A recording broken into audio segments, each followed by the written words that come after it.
कई बार एक कहावत सुनने को मिलती है कि इंसान को भ्रमित करना आसान है, समझाना नहीं। यानी इंसान को आप आसानी से समझा नहीं सकते, उसको भरमा जरूर सकते हो। और देखा जाता है तो मानसिक रोगियों को सबसे ज़्यादा भ्रमित किया जाता है।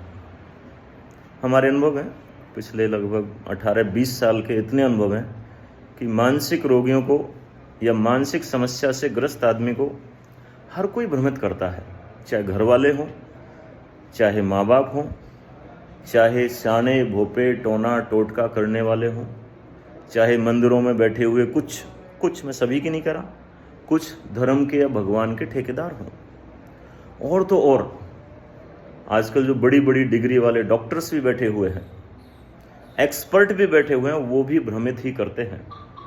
जैसे हमारे सामने तो उदाहरण है, ये बच्चा, इसको जो बीमारी हुई थी, माँ कौन है इसकी? आप है, ठीक है। तो चल नहीं रहा था और झटके आते थे, बोलता नहीं था, आवाज़ नहीं निकलती थी। और कितने डॉक्टरों को दिखाया? जयपुर दिखाया और मथुरा में पंकज गुप्ता को। नाम किसी का नहीं ले तो ज़्यादा अच्छा है, ठीक है? किसी का नाम मैं एक्चुअली नहीं सुनवाना चाहता। यानी आपको कई डॉक्टरों को, कम से कम 2-3 डॉक्टरों को दिखाया, 3 को दिखाया, सारी जांचें करवाई, बीमारी क्या बता के दी? कुछ नहीं नॉर्मल है। यानी कि अगर किसी को नहीं पता है तो इसका मतलब वो नॉर्मल है, ऐसा थोड़ी है। अब जैसे मान के चलो किसी देश में ये नहीं है, ये चलता नहीं है कहीं भी, क्या चीज़ ये है, या फिर इसको अंदर ले लिया जाए और पूछा जाए कि इसमें क्या है और आपको पता नहीं है, तो क्या आपको ये बोलना चाहिए कि ये कुछ नहीं है, या फिर ये बोलना चाहिए कि साहब मेरे को पता नहीं, साहब मेरे समझ में नहीं है, मेरे को इतनी समझ में नहीं आ रहा, मेरे को इतना ज्ञान बुद्धि विवेक नहीं है कि मैं इसके अंदर की चीज़ को देख सकूं, पता लगा सकूं। भ्रमित किया जाता है कि कुछ भी नहीं है। और जहां पे अगर किसी को कोई समस्या है और वहां बोला जा रहा है कुछ भी नहीं है, इसका मतलब वो हो सकता है उसकी जो जड़ है आपके मन के अंदर हो। और मन को तो बड़े बड़े लोग, मैं जो ये उदाहरण दिया करता हूं कृष्ण और अर्जुन का, कृष्ण और अर्जुन दोनों रिश्तेदार थे, बहनोई का रिश्ता था, जीजा साले का रिश्ता था, पता है, साथ उठते बैठते थे, दोस्त थे, सखा थे।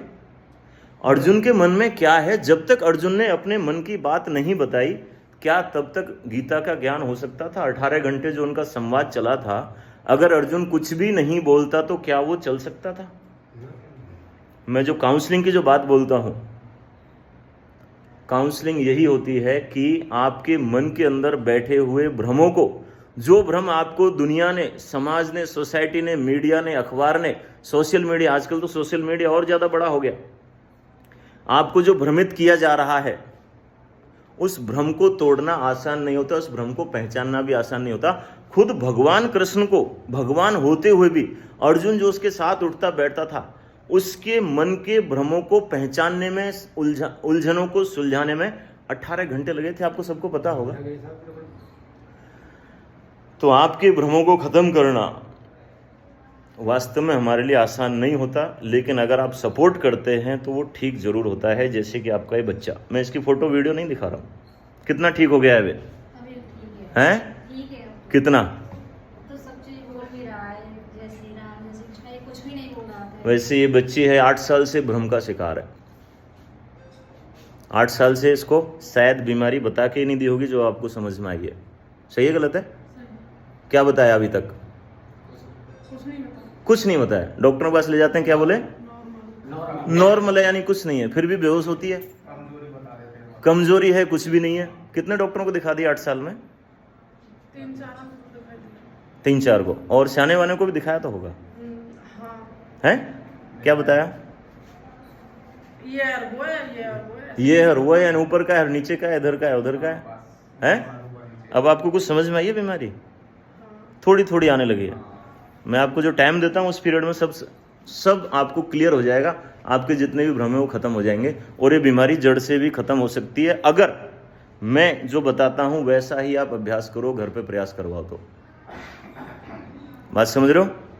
तो वास्तव में देखा जाए तो मनोचिकित्सक का जॉब शायद सबसे मुश्किल है, जिस इंसान को भरमाना आसान है, उस भ्रमित इंसान को भी हम समझाने का प्रयास करते हैं अपनी तरफ से पुरजोर। और जिस दिन आप समझ जाते हो उस दिन आपके सारे ढक्कन खुलते हैं और आपकी बीमारियां कई बार पूरी तरह गायब हो जाती हैं। इस बच्चे के साथ ये कल भर्ती हुआ है, यही है, कुछ निकलेगा और ठीक भी होगा।